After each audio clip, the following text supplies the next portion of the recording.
WWIN's mission is to provide health and education grants to low-income women in Washington to help them improve their lives. Since 1992, WWIN has provided over 6,000 grants to women from all across Washington state.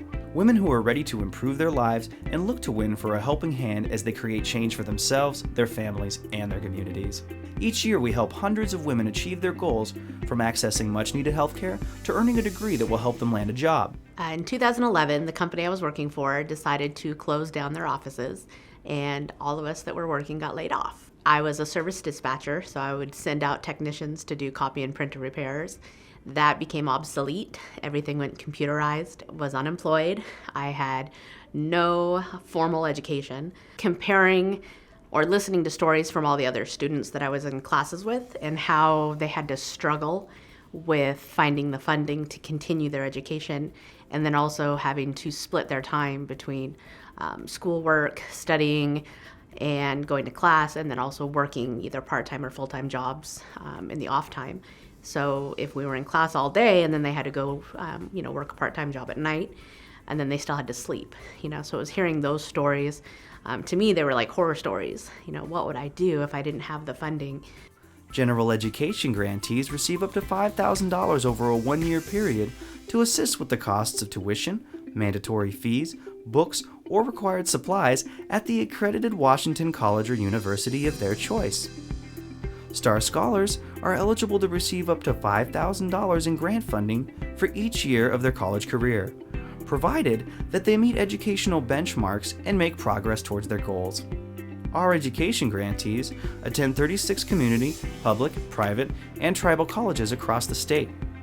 Their average cost of tuition, books, fees, and supplies for this academic year is $17,878. 40% of them are seeking an associate's degree or certificate, and 60% are seeking a bachelor's degree. I was taking just like general prereq classes. I was working part-time at a daycare while going to school full-time, and really just learned about how hard it is to manage being a single parent, trying to figure out parenting while I'm also growing at the same time.